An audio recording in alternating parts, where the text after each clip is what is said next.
No rush hours, no board meetings. Just me, a mug of black coffee, and the soft hum of solar panels warming to the morning sun. I wasn't born a mountain man.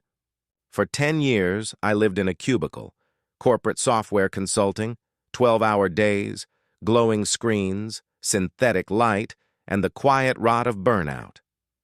When my parents died in a car accident, I inherited everything they'd kept tucked away in a dusty safety deposit box, a brittle map, an old key, and a handwritten letter from my grandfather.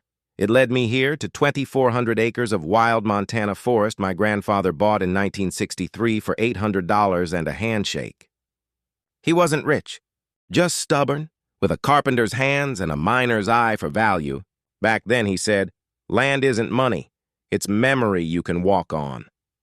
He'd carved this place from nothing, built trails, dug a well, raised a cabin from trees he felled himself.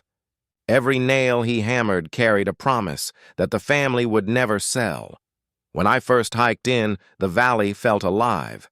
A sea of pine and aspen stretched between two mountain ridges, a creek glittered through the middle like silver thread, and the air smelled so clean it hurt.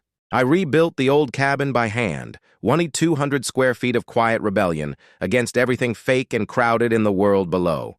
Off-grid, solar-powered, self-sufficient. No traffic. No neighbors, at least not until the Californians came. At first, it was just whispers of new money. Drones buzzing overhead. Survey flags nailed into trees that had stood longer than I'd been alive. Then came the signs. Future site of Clearwater Estates. Linda Whitmore's project. Luxury homes, glass walls, infinity pools, and private access to pristine Montana wilderness. I was the wilderness, apparently. She built 32 houses before the valley started fighting back. Hawks stopped nesting near the construction site.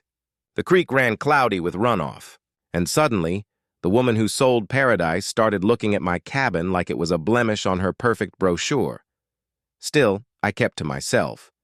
Paid my taxes, minded my business, fixed my own roof when the snow came heavy. I wasn't hurting anyone, but peace has a way of drawing envy. Because in a world where people buy influence with money, Linda couldn't stand the idea that someone like me, scruffy, independent, unbothered, owned something she couldn't control. The day she called the cops wasn't about a cabin. It was about power. She thought I was just another hermit with a wood stove and a mortgage.